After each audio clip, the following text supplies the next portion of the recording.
জোড়াতালি দিয়ে ঈদ যাত্রার প্রস্তুতি। রেলওয়ে পূর্বাঞ্চলের ট্রেনের ইঞ্জিন সংকট, ৮০টির বিপরীতে চলবে মাত্র ৬২টি। বরিশাল বিভাগে পুরানো বাস মেরামতের হিড়িক। দখলে নিয়ে রমরমা চাঁদাবাজি। বরিশালে সড়ক সংকুচিত হওয়ায় সৃষ্টি হচ্ছে যানজট। যত্রতত্র পার্কিংয়ে নাজেহাল পথচারী, ব্যবস্থা নেয়ার আশ্বাস।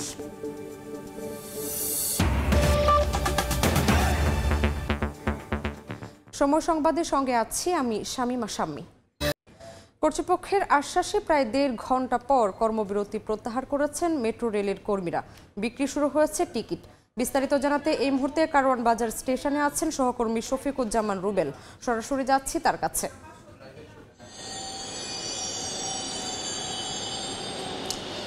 আমরা যত জানি যে এই মুহূর্তে মেট্রো রেলের কর্মবিরতি প্রত্যাহার করে টিকিট বিক্রি শুরু হয়েছে, কিন্তু যতটা দেখছি আমরা স্টেশনে, এই মুহূর্তে আমি কারওয়ানবাজার স্টেশনে রয়েছি, আমরা দেখছি যে টিকিট বিক্রি শুরু হলেও সেটা আসলে অনেক যাত্রী আমাদের কিছুক্ষণ আগে বলছিলেন যে পরিপূর্ণভাবে সেই কর্মযোগ্য এখনও শুরু হয়নি।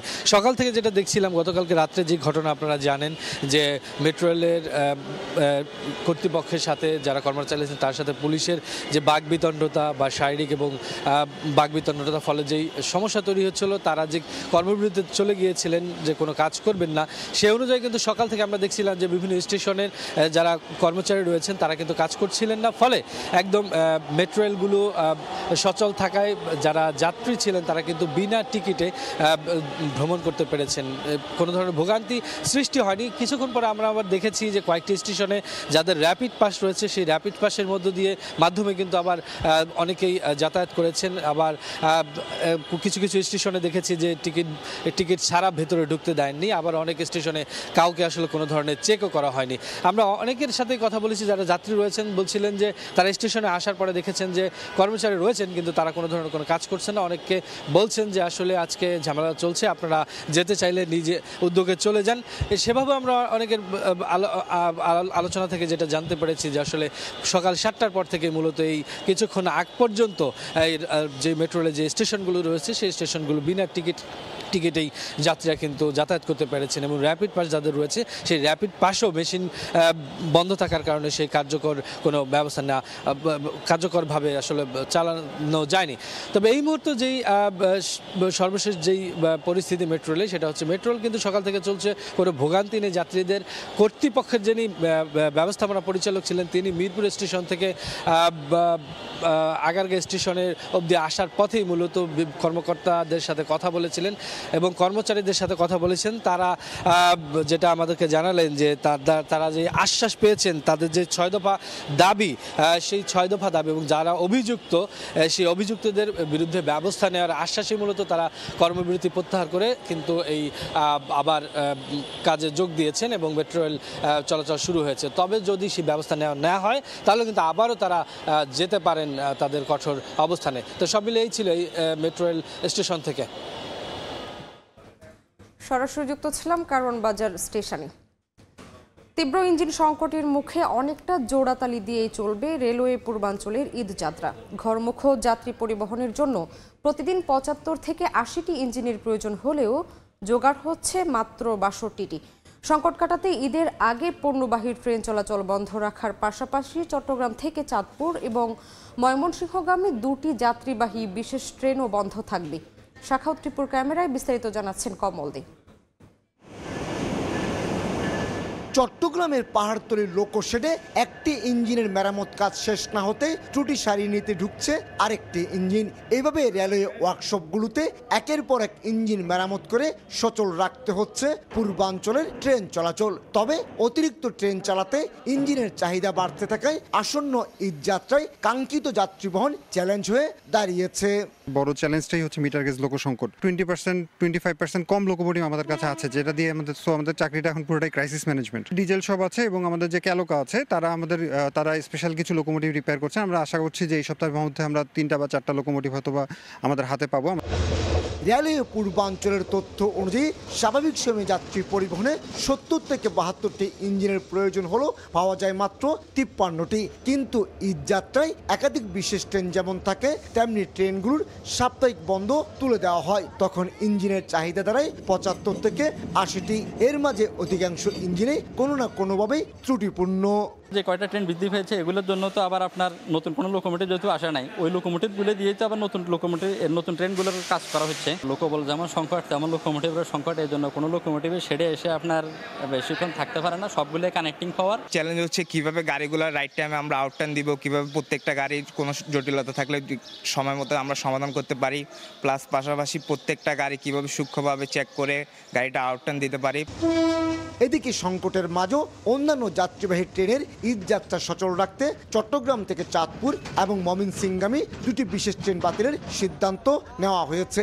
একই সঙ্গে কয়েকদিনের জন্য বন্ধ থাকবে কন্টেইনার সহ সব ধরনের গুডস ট্রেন চলাচল। এই দুটি রুটে যাত্রী সংখ্যা তুলনামূলক কম হওয়ায় বিশেষ ট্রেন দুটি বাতিল করা হচ্ছে বলে দাবি রেলওয়ের। ঈদের সময় আপনারা জানেন মেরামত কাজ করে কিছু ইঞ্জিন সরবরাহ পাওয়া যায়, সেখানে 7-8টা ইঞ্জিন পাওয়া যেতে পারে। ঈদের আগে এবং পরে একদিন করে মোট 3 দিন গুডস ট্রেন বন্ধ থাকে, ওখান থেকেও 2-3টে ইঞ্জিনের সরবরাহ আমরা পাবো। 2টা স্পেশাল ট্রেন হবে, তো 2টা বা 3টে ইঞ্জিনের অতিরিক্ত সরবরাহ লাগবে এবং অপডে প্রত্যাহারের কারণে আরও 3-4টা ইঞ্জিন লাগবে। তো এভাবেই আমরা এগুলো মেকআপ করব। রেলওয়ে পূর্বাঞ্চলে যাত্রী, জ্বালানি তেল, কন্টেইনার, সার এবং অন্যান্য পণ্য পরিবহন স্বাভাবিক রাখতে প্রতিদিন অন্তত 116টি ইঞ্জিনের প্রয়োজন। এছাড়া স্টেশন ও ডিপোতে ট্রেন শান্তির জন্য সার্বক্ষণিক 12 থেকে 13টি ইঞ্জিন প্রস্তুত রাখতে হয়। তীব্র লোকোমোটিভ সংকটের কবলে পড়ে আসন্ন ঈদযাত্রা কতটা সফল হবে সে নিয়ে চ্যালেঞ্জের মুখে রয়েছে রেলওয়ে পূর্বাঞ্চল। আর এই চ্যালেঞ্জ মোকাবেলায় নষ্ট হয়ে যাওয়া জরাজীর্ণ ইঞ্জিনগুলো দ্রুত মেরামত করা হচ্ছে। কত দ্রুত এসব ইঞ্জিন মেরামত করে রেলের বহরে যুক্ত করা যায় সে প্রতিযোগিতায় নেমেছে রেলওয়ের ওয়ার্কশপগুলো। চট্টগ্রামের পাহাড়তলী লোকোশেড থেকে কমল দে, সময় সংবাদ। ঈদ সামনে রেখে বরিশালে নতুনের পাশাপাশি পুরনো বাস মেরামতের হিড়িক পড়েছে। এবারও দেশের দক্ষিণাঞ্চলের নদীপথের চেয়ে সড়ক পথে ভিড় বেশি থাকবে বলে জানিয়েছেন পরিবহন ব্যবসায়ীরা। সুমন হাসানি তোলা ছবিতে অপূর্ব রিপোর্ট। কেউ করছেন ঝালাই, কেউ ব্যস্ত রঙের কাজে। এ যেন পুরাতনকে নতুন করে গড়ে তোলার মহা উৎসব। বরিশালের নতুল্লাবাদ বাস টার্মিনালে রং তুলির আঁচড়ে মুহূর্তেই পুরানো বাস হয়ে উঠছে নতুন। 26শে রমজানের মধ্যে শেষ করতে হবে মেরামত কাজ। দম ফেলার ফুরসত নেই শ্রমিকদের। পুরো বডিটাই গাছ খুঁড়ি পাল্টাইছি, তারপরে বেড়ার সাইডের বডি টিন পাল্টাইছি, তারপরে সামনের সর নতুন করে করতেছি। গাড়ির ভালো মতো সার্ভিস হইতেছে, মানে রাস্তা যেন ভালোভাবে চলে, আল্লাহর রহমতে রাস্তা যেন কোনো দুর্ঘটনা না ঘটে, সেজন্য এই কাজগুলো করা হইতেছে। পদ্মা সেতু চালু হওয়ার পর ঢাকা বরিশাল মহাসড়কে মাত্র 3.5 থেকে 4 ঘন্টায় যাওয়া যায়। ফলে এ পথে যাত্রী চাপ যেমনি বেড়েছে বাসের সংখ্যাও। আর ঈদকে ঘিরে এই সংখ্যা বাড়ে আরও কয়েক গুণ। কিন্তু পরিবহন মালিকরাই অভিযোগ করছে ঠিক এই সময়টাতে ফিটনেস না থাকা লক্কর বাসে 6 লাভ হয় এই মহাসড়ক। আলফার জন্য যারা হাইওয়েতে বিআরটি এর কোনো আইন নাই, কোনো কিছু নাই, 3 হুইলার চলবে না, কিছু চলবে না, সেই গাড়িগুলো গত 16 বছর যেভাবে চলছে এখনো চলছে, কোনো ব্যবস্থা এখন পর্যন্ত আমার 5ই আগস্টের পরে নিচে আমার জানা নাই। নির্বিঘ্নে যাতায়াতে প্রশাসনের কঠোর হস্তক্ষেপের দাবি যাত্রী ও পরিবহন মালিক সমিতির। আর নিরাপত্তা জোরদারের কথা জানায় আইন শৃঙ্খলা বাহিনী। হাইওয়েতে 3 হুইলার গাড়ি বন্ধ হইলে 80% দুর্ঘটনা কমবে। ভাঙা থেকে শুরু করে আপ টু বরিশালের কাছাকাছি পর্যন্ত, বাকেরগঞ্জ পর্যন্ত, আমাদের দায়িত্বপূর্ণ এলাকা আপ টু শেষ সীমানা পর্যন্ত সম্পূর্ণ এলাকায় আমরা হাইওয়ের উপরে আমাদের যে টহল বেস যে কার্যক্রম এটাকে আমরা বিপুল হারে বৃদ্ধি করি। এদিকে সড়কে যখন জোয়ার তখন যাত্রী ভাটা নদীপথে। বিশেষ সার্ভিস নেই সরকারি নৌযান বিআইডব্লিউটিসির। বেসরকারি লঞ্চ মালিকরাও হতাশ। যাত্রী চাপ নেই জানান তারা।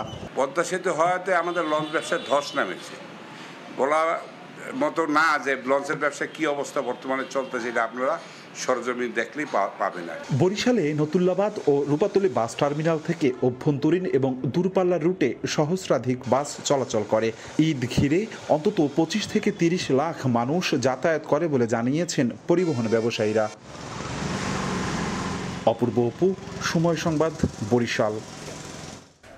টানা 4র্থ দিনের মতো চলছে ঈদ যাত্রার অগ্রিম টিকিট বিক্রি। ট্রেনের শতভাগ অনলাইনে বিক্রি হলেও বাসের টিকিট পাওয়া যাচ্ছে কাউন্টারেও। বাসের অগ্রিম টিকিট বিক্রির খবর জানাতে মহাখালী বাস টার্মিনালে আছেন রিপোর্টার মনির হোসাইন। সরাসরি যাচ্ছি তার কাছে। টানা চতুর্থ দিনের মতো চলছে ঈদের যাত্রার অগ্রিম টিকিট বিক্রি এবং এই মুহূর্তে আছি মহাখালী বাস টার্মিনালে। যদি এখানকার চিত্র বলতে হয় আজকে পর্যন্ত, যে এখানে আমরা অনেকের সাথে আসলে কথা বলেছি, পরিবহন সংশ্লিষ্ট যারা আছেন এবং যাত্রীরা যারা আছেন, ঈদের যেই যাত্রা এবং অগ্রিম টিকিট সেই চাপ এখনো শুরু হয়নি। এখানে যারা আছেন এখন নিয়মিত যে যাত্রীদের চাপ সেটি রয়েছে, কিন্তু ঈদের যে যাত্রী সেই চাপ এখনো শুরু হয়নি। যেহেতু ঈদের যাত্রা আসলে শুরু হবে 24 মার্চ থেকে, তো পরিবহন সংশ্লিষ্টরা তারাও বলছেন যে আসলে তাদের যে ঈদের যাত্রী তারা তখনই পাবেন। এবং অগ্রিম টিকিটের বিষয়ে আসলে আমরা জানতে চেয়েছিলাম, অগ্রিম টিকিটের বিষয়ে তারা যেটি বলছে যে সবগুলো পরিবহন তাদের অগ্রিম টিকিট কিন্তু এখনো বিক্রি করছে না, এবং অধিকাংশ পরিবহনই বলছে যে তারা আসলে অগ্রিম টিকিট এবং তাদের বাস সংকট থাকার কারণে তারা আসলে অগ্রিম টিকিট বিক্রি করছে না। তারা যেই টিকিটগুলো আসলে যখনই যাত্রীরা আসবেন তখনই সাথে সাথে দিবেন, এই জন্য আসলে তারা অগ্রিম টিকিট বিক্রি করছে না। এবং আমরা অনেকের সাথে কথা বলেছি এবং তারা যেটি জানিয়েছে যে এবার অনলাইনের মুখী বেশি যাত্রীরা ঝুঁকছেন এবং তারা অনলাইনেই বেশি টিকিট কিনে রাখছেন, এবং যারা অগ্রিম টিকিট কাটছেন তারাও আসলে অনলাইনের দিকেই বেশি ঝুঁকছেন। কাউন্টারে এসে সেই টিকিট কিন্তু কাটতে তারা আসলে কম দেখেছেন, এবং যেটি আসলে আমরা দেখেছি। এবং গত 14 তারিখ থেকেই শুরু হয়েছে অগ্রিম টিকিট বিক্রি, এবং প্রথম 2-1 দিন অর্থাৎ 14-15 তারিখের দিকেই আসলে অধিকাংশ টিকিট বিক্রি হয়েছে যারা অগ্রিম টিকিট ছেড়েছেন এবং তাদের সেই অগ্রিম টিকিটগুলো। এখন যে অবস্থা, এখন আসলে যে সিটগুলো ফাঁকা আছে যাত্রীরা যেটা বলছেন তাদের পছন্দের সিটগুলো সেভাবে পাচ্ছেন না, একদম পিছনের দিকের সিটগুলো পাওয়া যাচ্ছে। এই যে কারণেই আসলে তারা একটু যেটি বলছেন যে তারা শুরুর দিকে যারা কেটেছেন তারা আসলে শুরুর দিকে সিটগুলো কাটতে পেরেছেন, এবং পরে আসলে যারা এখন কাটছেন তারা তাদের যেই পছন্দের সিট সেগুলো পাচ্ছেন না। এবং এই যে অগ্রিম টিকিট বিক্রি সেটি কিন্তু চলবে আরও কয়েকদিন, এবং আগামী 30 মার্চ পর্যন্ত তারা অগ্রিম টিকিট বিক্রি করছেন, এবং সেদিন থেকেই টিকিট পাওয়া যাচ্ছে কাউন্টারগুলোতেও। তো এই ছিল মহাখালী বাস টার্মিনাল থেকে এখনকার মতো আমার কাছে থাকা সব শেষ। বরিশাল বিভাগের সব জেলা ও পৌর শহরের ফুটপাত দখলের হিড়িক পড়েছে। সড়ক দখল করে ভ্রাম্যমাণ দোকানপাট বসিয়েছেন ব্যবসায়ীরা। এতে একদিকে যেমন ভোগান্তিতে পথচারীরা, অন্যদিকে সড়কে সৃষ্টি হচ্ছে যানজট। অভিযোগ উঠেছে ফুটপাত দখলে নিয়ে চাঁদাবাজি করছেন স্থানীয় প্রভাবশালীরা। বিস্তারিত অপূর্ব অপুর রিপোর্টে।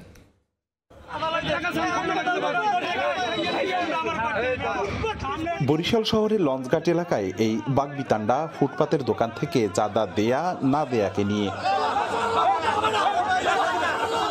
দোকান প্রতি প্রতিদিন 300 টাকা করে চাঁদা দাবি করা হয় বলে অভিযোগ করেন ব্যবসায়ীরা। আইসে বলে সব রাস্তা নাকি তার, এই জায়গা তার। আমি রাস্তা আমনে রয় কেমন, এই জায়গা আমার। এনে দোকানদারি করলে আমার 30,000 টাকা দেবে, ডেলি 300 টাকা দেবে। অকাত্য ভাষায় গালাগালি করতেছে। তারপর ওনার পরিচয় আমি জানতে চাইলাম, উনি বললো যে ওনার নাম মাকসুদ, উনি ওয়ার্ড বিএমপির কত নম্বর ওয়ার্ড বিএমপির নাকি যুগ্ম আহ্বায়ক। বরিশাল শহরের লঞ্চঘাট, নগর ভবনের সামনের সড়ক, ফজলুল হক এভিনিউ, পোর্ট রোড, নতুন বাজার, মরকখোলার পোল সহ প্রায় এলাকায় ফুটপাত দখলের এমন চিত্র দেখা যায়। এতে একদিকে যেমন পথচারীদের ভোগান্তি, অন্যদিকে সড়ক সংকুচিত হওয়ায় সৃষ্টি হচ্ছে যানজট। তবে ফুটপাত দখলকারীদের দাবি কর্মসংস্থান না থাকায় অনেকটা পেটের দায়ে বাধ্য হয়ে করছেন এ কাজ। আমরা অনলাইন করছি, এটা ক্ষমা চাই আর কি। আমি যদি এই ড্রাম না রাখতাম তো আমার দোকানের সামনে আইয়া কাটতো, আমার দোকানদারই বন্ধ করে দিত। দেখেন ওই যে খারাইছে, আইন তো ঠিক না, তারপর আমাদের পেটে খেতে। বরিশাল নগর পুলিশ বলছে ফুটপাত দখল হওয়ায় কিছুটা বিঘ্ন হচ্ছে চলাচলে, আর কেউ চাঁদাবাজির লিখিত অভিযোগ দিলে আইনগত ব্যবস্থা নেওয়া হবে। এ বিষয়ে আমাদের কাছে এ পর্যন্ত ভার্বাল বা রিটেন কোনো অভিযোগ আসে নাই। আপনি যদি সুস্পষ্ট কোনো লিখিত কোনো অভিযোগ দেন বা কোনো তথ্য দেন, আমাদের এই মেট্রোপলিটন পুলিশ কোতোয়ালি থানা, আমরা তাৎক্ষণিক সেই চাঁদাবাজ বা যেই হোক না কেন তার বিরুদ্ধে আমরা যে আইনত যে পদক্ষেপ সেগুলো আমরা যথাযথভাবে নিই। ফুটপাত দখলের হিড়িক পড়েছে বরগুনাতেও। শহরের সবচেয়ে ব্যস্ততাপূর্ণ সড়ক সদর রোডে দেখা যায় এমন দশা। সেই সাথে ব্যাটারি চালিত অটোরিকশার যত্রতত্র পার্কিং এর কারণে নাজেহাল পথচারীরা। ফুটপাতের দোকানদার দখলে, ফুটপাতে দোকান বসানো, মানুষের যাতায়াতের অবস্থা খারাপ হয়ে যায়। একদিকে রাস্তা সংকীর্ণ, আবার একদিকে মোটরসাইকেল বা এরকম যানবাহন রাখার জন্য এই রাস্তায় মানে আপনার বেশি হচ্ছে, ভোগান্তি বেশি হচ্ছে। পৌরসভার ভেতরের যে সমস্ত অটোরিকশাগুলো আছে তারা পৌরসভায় চলবে, বাইরের ইউনিয়নের যে অটোরিকশাগুলো আছে তারা শহরে ঢুকবে না। ফুটপাত এবং সড়ক দখল করে বাজার, ভ্রাম্যমাণ ফল, সবজি ও জামাকাপড় বিক্রি করায় যানজটে নাকাল পটুয়াখালীবাসীও। শহরের পৌর নিউ মার্কেট থেকে সদর থানা পর্যন্ত যানজট নিত্যদিনের। ফুটপাত দখল করে অনেকে দোকানপাট তৈরি করেছে, দোকানপাট দিচ্ছে, যে কারণে যানজট সৃষ্টি হচ্ছে। অবৈধভাবে দখল করিয়া এখানেই করতে, তাতে আমাদের চলাফেরা খুব অসুবিধা হয়েছে। আসন্ন ঈদকে ঘিরে বরিশাল বিভাগের 6 জেলা শহরই বেপরোয়া হয়ে উঠেছে দখলদাররা। অপূর্ব অপু, সময় সংবাদ, বরিশাল। মধ্যে 15টি পরিত্যক্ত পটুয়াখালী শহরের সরকারি আবাসিক এলাকায় সন্ধ্যা নামলেই বসছে সন্ত্রাসী ও মাদক সেবীদের আড্ডা। প্রায়ই ঘটছে অনৈতিক কর্মকাণ্ড, এতে ক্ষুব্ধ এলাকাবাসী। মোহাম্মদ মনির হোসেন বাদলের পাঠানো তথ্য ও সুজন দামের ছবি নিয়ে রিপোর্ট। পুকুরের পাশে পরিত্যক্ত ভবন, জরাজীর্ণ এসব অবকাঠামোর নেই দরজা জানালা, ভেঙে আছে অনেক দেয়াল, কোথাও আগাছায় পূর্ণ হয়ে জঙ্গলে পরিণত হয়েছে। 70 দশকে পটুয়াখালী শহরের সরকারি আবাসিক এলাকায় কর্মকর্তা কর্মচারীদের জন্য 20টি ভবন নির্মাণ করা হয়। এর মধ্যে 15টি ভবনকে গত কয়েক বছরে পর্যায়ক্রমে পরিত্যক্ত ঘোষণা করা হয়। বাকি 5টি ভবনও জরাজীর্ণ ও বসবাসের অনুপযোগী। তারপরও সেখানে কয়েকটি পরিবার ঝুঁকি নিয়ে বসবাস করছেন। এলাকাবাসী বলছেন, পরিত্যক্ত ভবনগুলোতে সন্ধ্যার পর সন্ত্রাসী ও মাদক সেবীদের আড্ডা বসে, এমনকি প্রায়ই ঘটছে অনৈতিক কর্মকাণ্ড। কালের পরিক্রমায় এই কোয়ার্টারগুলো পরিত্যক্ত হয়ে যায়। এই কোয়ার্টারগুলো মেয়াদ উত্তীর্ণ হয়ে যাওয়ার কারণে প্রায় ধ্বংসস্তূপে পরিণত হয়। এই কোয়ার্টারগুলো এখন একটা অভয়ারণ্যে পরিণত হয়েছে। এ জায়গায় মাদকের আড্ডা, কিশোর গ্যাংয়ের আড্ডা, সন্ত্রাসী চাঁদাবাজিদের আড্ডা। এখানে কেউ ঘুরতে আসতে পারে না স্বাধীন মতো। বিল্ডিংগুলো যদি অনেক বিলম্বে সরকার কর্তৃক কন্ডম করিয়া নিলে বিক্রি দেয়, তাহলে পরিবেশও ভালো হবে। তবে শিগগিরই পরিত্যক্ত ভবনগুলো ভেঙে ফেলার আশ্বাস গণপূর্ত বিভাগের। আমাদের জেলা কনভেনশন কমিটির যেটা অনুমোদন লাগে পরিত্যক্ত ঘোষণার জন্য, এটা কিন্তু অলরেডি হয়ে গেছে এবং আমাদের সার্ভে রিপোর্ট একটা অনুমোদন করতে হয়, এটা মন্ত্রণালয়ে অনুমোদন হয়। এটাও কিন্তু আমরা যথাযথ কর্তৃপক্ষের মাধ্যমে প্রেরণ করেছি। আশা করি এটা আপনারা খুব দ্রুতই আবার দেখবেন, এটা নিলাম হয়েছে এবং ভাঙা হচ্ছে। 20টি ভবনে মোট ফ্ল্যাটের সংখ্যা 156। সময় সংবাদ। এবার বন্ড সুবিধা পেতে যাচ্ছে আসবাবপত্র শিল্প, এমন আশার কথাই জানিয়েছে জাতীয় রাজস্ব বোর্ড এনবিআর। রফতানি উন্নয়ন ব্যুরো ইপিবির দাবি, বন্ড সুবিধা পেলে আগামী 6 বছরে এই খাতে রফতানি আয় বাড়বে 125 গুণ। আর ব্যাংক গ্যারান্টি পদ্ধতিতে পাওয়া এই সুবিধার অপব্যবহার কেউ করতে পারবে না বলে মত উদ্যোক্তাদের। কামরুল হাসান সব্যজির রিপোর্ট। আমরা বর্ষপণ্য হিসেবে আমরা ফার্নিচারকে ঘোষণা করেছি। সুযোগটা যখন আপনি ওপেন করবেন, তখন এইটার দিকে যারা উদ্যোক্তা আছে তারা আরো বেশি মনোযোগী হবে। বর্ষপণ্যের স্বীকৃতি নিয়ে চলতি বছর পথচলা শুরু করেছে দেশের আসবাবপত্র শিল্প। $650 বিলিয়ন বিশ্ববাজারে নামমাত্র হিস্সা নিয়ে চলা এ খাতের রপ্তানি আয় বাড়ার সম্ভাবনাও ব্যাপক। তবে বাধা হয়ে আছে এ শিল্পে দরকারি প্রায় 7,000 ধরনের কাঁচামাল আমদানিতে 10 থেকে 127% শুল্কের চাপ। এমন বাস্তবতায় এখানে বন্ড সুবিধার সুপারিশ করেছে রপ্তানি উন্নয়ন ব্যুরো ইপিবি, যেখানে 30% মূল্য সংযোজনের শর্ত পূরণ করতে হবে রপ্তানিকারককে। এখানেও কিন্তু খুব সম্ভাবনা আছে, কিন্তু এক্সপোর্টের ক্ষেত্রে যে আমরা পারছি না, কেন পারছি না, তখন আমরা যখন দেখতে গেলাম তখন দেখলাম যে তাদের নীতিগত সমস্যা রয়েছে। আমরা একটা জিনিস বলেছি যে ব্যাংক গ্যারান্টিড বন্ড ফ্যাসিলিটি দেওয়ার কথা, সেখানে ফিজিক্যাল বন্ড আর প্রয়োজন হবে না। ব্যাংক গ্যারান্টি পদ্ধতিতে বন্ড সুবিধা দেয়া হলে কেউ এর অপব্যবহার করতে পারবে না বলে দাবি করে উদ্যোক্তারা বলছেন, এজন্য বাড়তি বিনিয়োগ ও ব্যয় করতে না হওয়ায় রপ্তানি বাজারে প্রতিযোগিতার সক্ষমতা বাড়বে তাদের। ইনভেস্টমেন্টের অ্যাগেইনস্টে তো এরও একটা কস্ট আছে। আমরা ব্যাংক গ্যারান্টি দিতে পারতেছি, ব্যাংক গ্যারান্টি লায়াবল ব্যাংক নিচ্ছে।